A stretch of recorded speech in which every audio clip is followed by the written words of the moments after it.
In a move that was pretty much inevitable, Telegram has changed their policies rather drastically, now stating that they will comply with government requests and hand over IP addresses, telephone numbers, and other personal information to governments when requested, and they will respond to such requests. And they will also use artificial intelligence to scan and moderate searches and other content throughout the platform. This is all following Pavel Durov's, the CEO of Telegram's, arrest in France, where he is still forced to remain. He's out of police custody now. He is out on bail of, I think, 5 billion or 5 million euro, 5 million, not billion, 5 million euro. But he can't leave France. So he's still in France right now. And the platform is clearly giving in to the demands of both France and many other governments across the board. Now, the timeline of events here is somewhat interesting. In late August, Pavel Durov was arrested in France.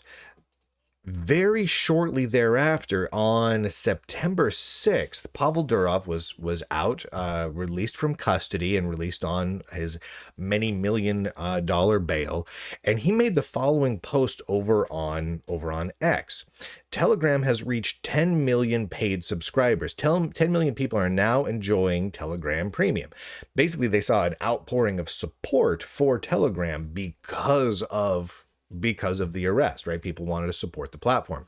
Today, we are introducing new features while phasing out a few outdated ones. We're removing the people nearby feature, which was used by less than 0.1% of Telegram users, but had issues with bots and scammers. Yeah, and in its place, they will be launching some other features, one called Business Nearby.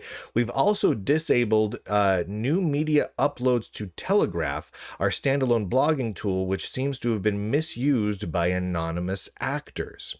Okay, see, right? They were already very quickly starting to clamp down on things that could be easily misused by people who are seeking to publish content or communicate anonymously, right?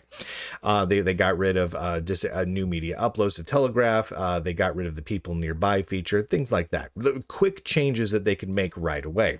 They said this: while 99.999% of Telegram users have nothing to do with crime, the 0.001% involved in illicit activities create a bad image for the entire platform, putting the interests of our almost billion users at risk. It's amazing. That's a huge user numbers. That's why this year we are committed to turn moderation on Telegram from an area of criticism into one of praise. He posted that over on X on September 6th. Well, now it is September 24th, and as of yesterday, they seem to be following through with this. This is being reported all over the place. The article I'm reading here is from the New York Post, but you can find this on Reuters, AP, Bloomberg, everywhere is covering this. I think even CNN has this news now. Telegram CEO Pavel Durov capitulates, says app will hand over user data to governments to stop criminals. I mean, this was bound to be coming. They've got a screenshot here from Telegram from Pavel Durov's post. I'm going to read a little bit to you now so you can see from the horse's mouth exactly what he said. Quote, search on Telegram is more powerful than in other messaging apps because it allows users to find public channels and bots. Unfortunately, this feature has been abused by people who violated our terms of service to sell illegal goods.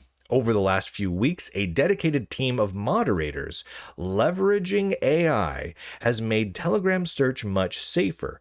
All the problematic content we identified in search is no longer accessible. If you still manage to find something unsafe or illegal in Telegram search, please report it to us via search report. I'm going to continue reading in a second, but I want to call out some of the words here that are used because the words are very important.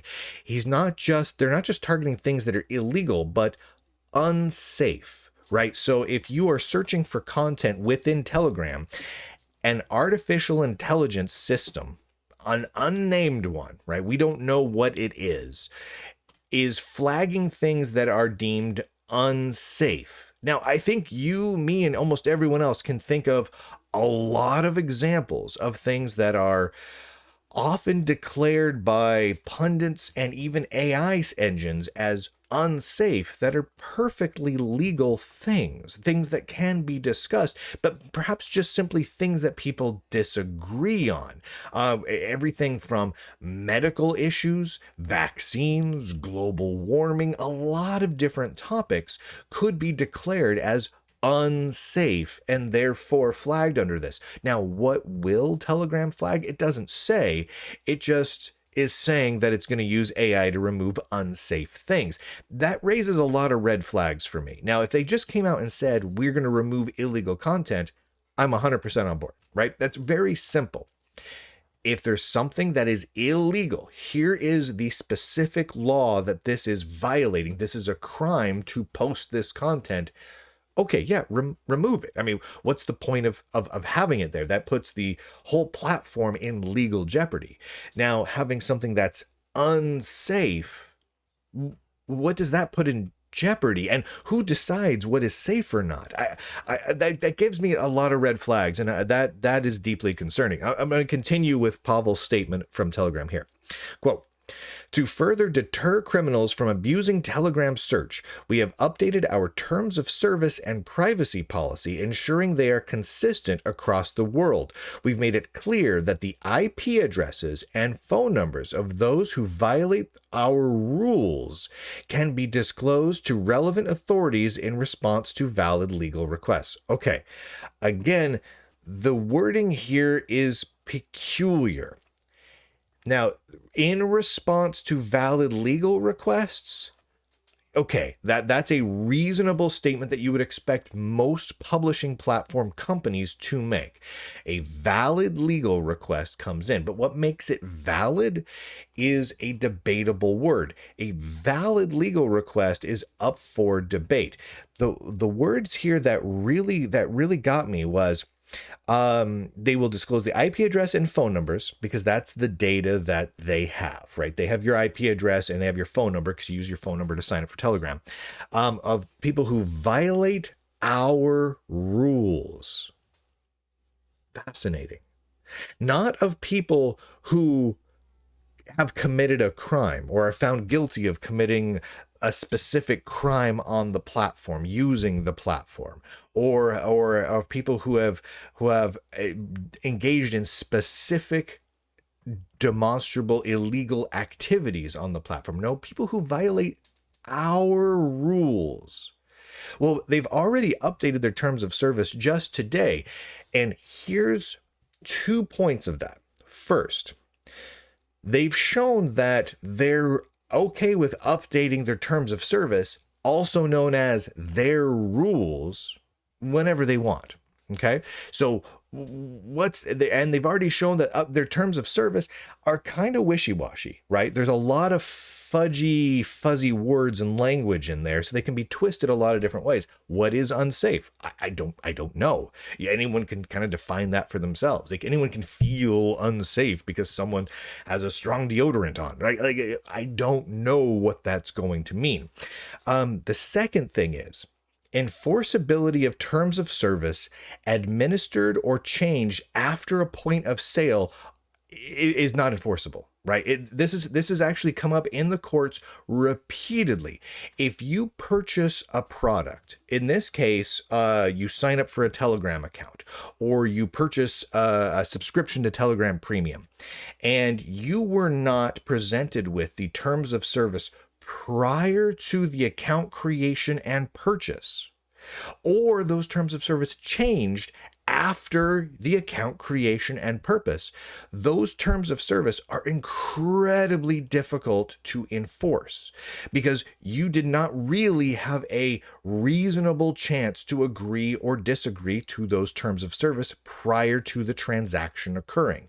So their terms of service, their rules are going to be extremely difficult to enforce from a legal basis. And the fact that they're changing them in fairly dramatic ways at this this point, and there's already a billion. I mean, how many users are there of Telegram, and how many paid users do they have? 10 million, did he say? Let's scroll up here. Yeah, 10 million paid subscribers.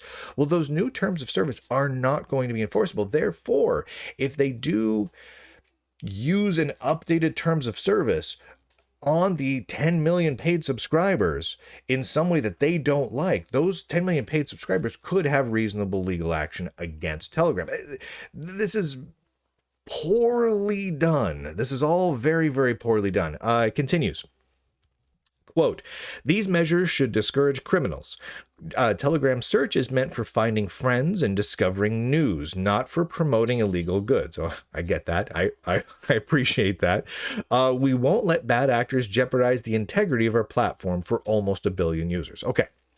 So this is out there now.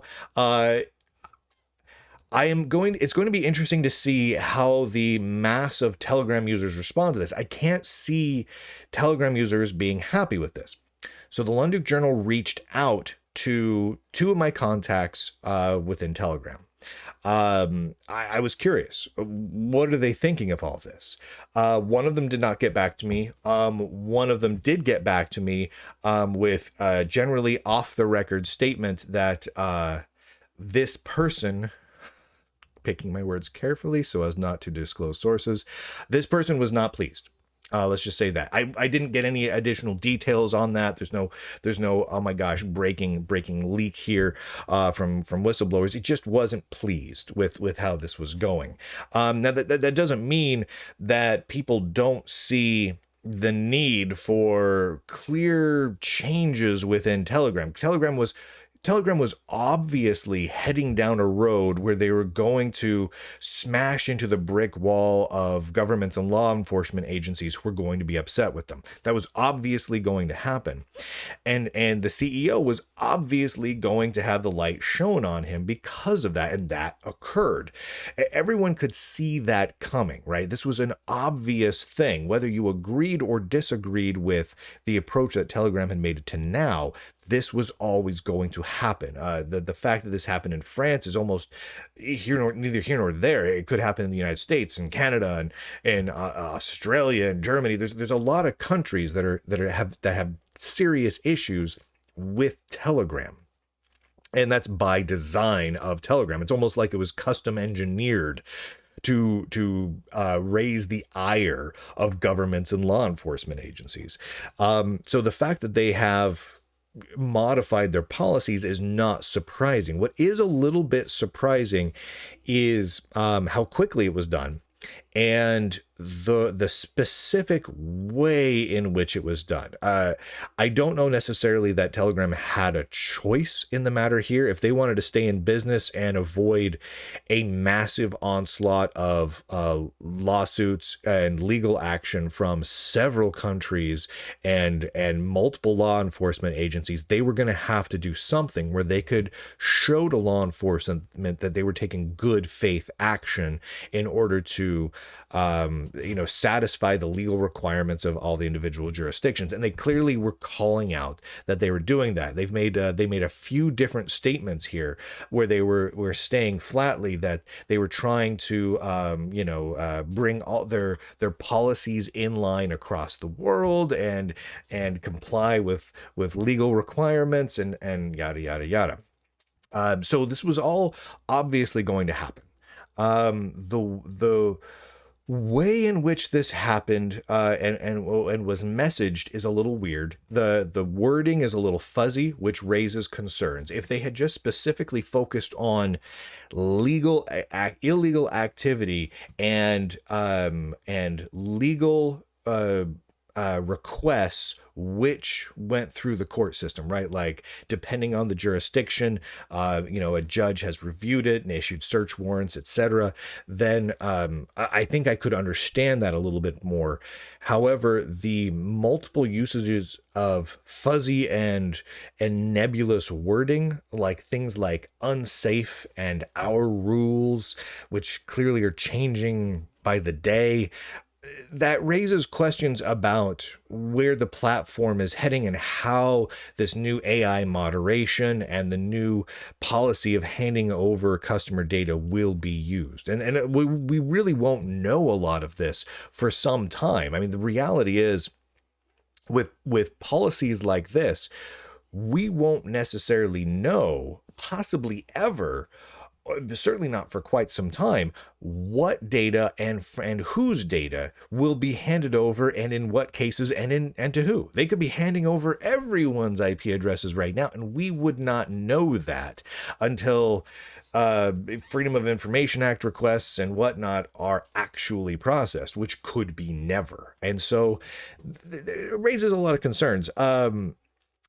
Now, I'm not a big Telegram user. I've always been a little bit dubious of Telegram because the design of Telegram is such where it puts a very heavy emphasis on, personal privacy and personal security and not handing over information to government and law enforcement agencies and whatnot. I'm like, okay.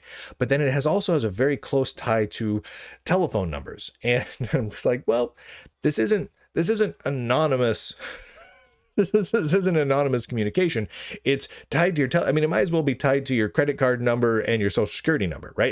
It's very easily identifiable information, unless you have a wide variety of burner phones and the like. And I just don't think most of these billion users are going to have a large collection of burner phones simply to access Telegram.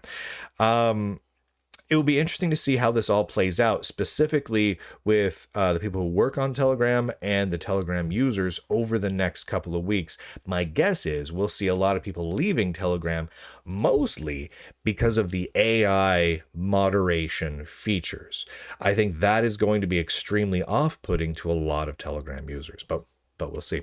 I want to say thank you to all of the Lunduke Journal supporters, lunduke.com, lunduke.locals.com. Could not do this without you. Could not remain big tech free without all your support. You are the ones that make this possible. You are the magic makers. And with that, ladies and gentlemen, boys and girls, nerds and nerdettes, across these fancy pants inner tubes, I do declare, end broadcast.